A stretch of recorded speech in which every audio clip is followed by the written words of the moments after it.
दोस्तों, शराब कुछ लोग शौक में पीते हैं और कुछ का बिल्कुल पीने का मन नहीं हो, लेकिन पार्टियों में जोर जबरदस्ती उन्हें शराब पिला दी जाती है। वहीं कुछ ऐसे होते हैं जिनके जीवन का शराब हिस्सा हो चुकी होती है। वो शराब को ऐसे पीते हैं जैसे परिवार के साथ समय गुजार रहे हों। लेकिन जब बात शराब की चल रही हो तो क्या आप जानते हैं कि एक ऐसी बीमारी भी है ह्यूमन बॉडी से जुड़ी हुई, जिसमें व्यक्ति ऐसा ही व्यवहार करता है जैसे उसने शराब पी रखी हो, जबकि असल में उसने शराब पी ही नहीं होती है।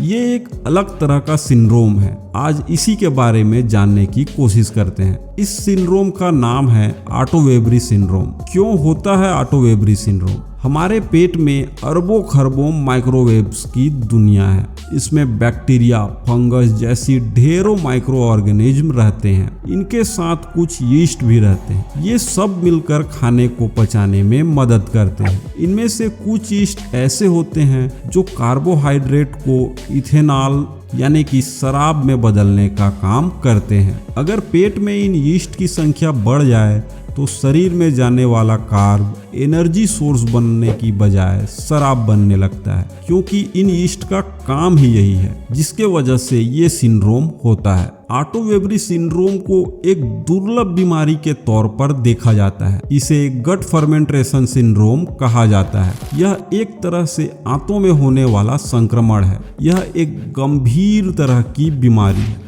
इसके बारे में जानकारी जुटाकर इलाज कराना बहुत जरूरी है। ऑटो-वेबरी सिंड्रोम एक ऐसी बीमारी है जिसमें व्यक्ति अपना मानसिक और शारीरिक संतुलन खो बैठता है। उसे अपनी सुध ही नहीं रह पाती। मानो ऐसा लगता है कि उसने ड्रिंक कर रखी है। आंतों से निकलने लगता है इथेनॉल। ये सिंड्रोम एक बहुत ही रेयर डिजीज है। इस कंडीशन में आंतों में बड़ी मात्रा में इथेनॉल का उत्पादन शुरू हो जाता है और इस कंडीशन में पीड़ित अब नॉर्मली शराब के उच्च स्तर को महसूस करने लगते हैं। डॉक्टरों का कहना है कि इस बीमारी से ग्रसित मरीज शराब बेशक न पिए, लेकिन वह देखने में ऐसे ही लगते हैं जैसे उन्होंने शराब पी रखी हो। क्या हैं इसके लक्षण? ऑटो-वेबरी सिंड्रोम के कई लक्षण दिखते हैं।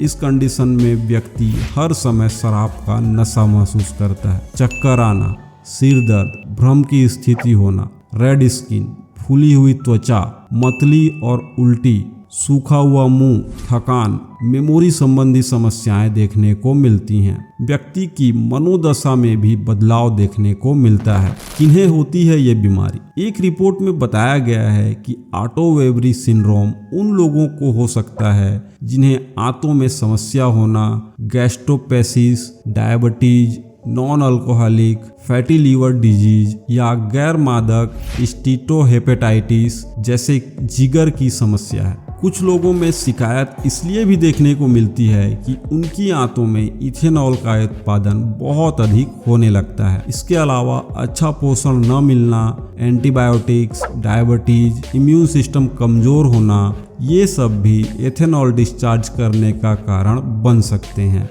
क्या है यह बीमारी जो बिना शराब पिए नशे में रखती है? यह एक ऐसी हेल्थ कंडीशन है जिसमें शरीर खुद ही ईस्ट एथेनॉल बनाने लगता है। यह एक तरह का अल्कोहल है। यह अल्कोहल ब्लड में मिलकर पूरे शरीर में पहुंच जाता है। यही कारण है कि ऑटो-वेबरी सिंड्रोम से जूझ रहा पेशेंट हर समय नशे में बना रहता है, और अगर वह शराब भी पीता हो तो महज 1-2 पैग में ही उसे पूरी बोतल के जितना नशा हो जाता है। किसे है सबसे अधिक खतरा? दोस्तों, बच्चों और वयस्कों दोनों को ऑटो-वेबरी सिंड्रोम हो सकता है। इसके लक्षण भी सब में एक जैसे ही दिखते हैं। आमतौर पर ऑटो-वेबरी सिंड्रोम शरीर की किसी दूसरी बीमारी के कारण, गट हेल्थ में डिसबैलेंस या संक्रमण के कारण होता है। अगर हमारे गट माइक्रोब्स में यीस्ट बहुत बढ़ जाएं तो ये रेयर हेल्थ कंडीशन का कारण बन सकते हैं। अगर कोई शॉर्ट बाउल सिंड्रोम से गुजर रहा है तो उसे ऑटो-वेबरी सिंड्रोम होने की अधिक आशंका होती है। है। चूंकि शार्ट बाउल सिंड्रोम छोटे बच्चों में अधिक होता है तो ऑटो-वेबरी सिंड्रोम होने की आशंका उनमें भी अधिक होती है। डायबिटीज से पीड़ित लोगों को भी इस रेयर हेल्थ कंडीशन का जोखिम ज्यादा रहता है। पहले भी आते रहे हैं ऐसे मामले। करीब 3 साल पहले अमेरिकी महिला सारा लिफेबर के साथ यही हेल्थ कंडीशन थी।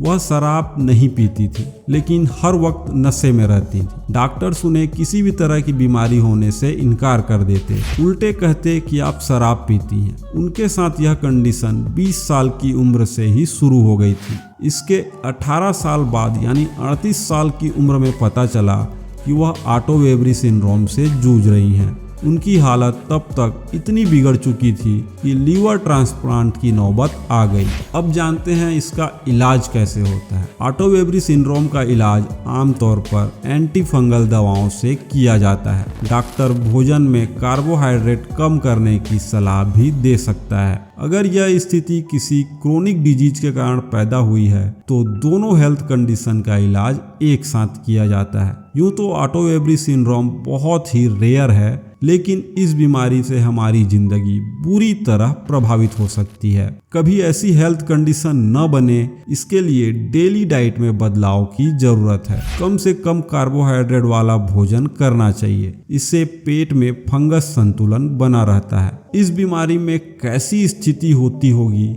यह समझने के लिए किसी ऐसे शख्स को याद करिए जो हर वक्त नशे में डूबा रहता है। ऐसे लोगों की जिंदगी अक्सर बुरी स्थिति में होती है। रिश्ते, नौकरी, वेलबीइंग, सेफ्टी सब ताक पर रहते हैं। इसलिए हमें कम से कम अपनी डाइट ऐसी रखनी चाहिए कि गट में अच्छे फ्रेंडली बैक्टीरिया का बोलबाला हो और ऐसे दुष्ट शराबी यीस्ट हमसे दूर रहें। तो दोस्तों, अगर आपको ये वीडियो अच्छी लगी तो हमारे इस वीडियो को लाइक और चैनल को सब्सक्राइब करना मत भूलिएगा। मिलते हैं अगले वीडियो में।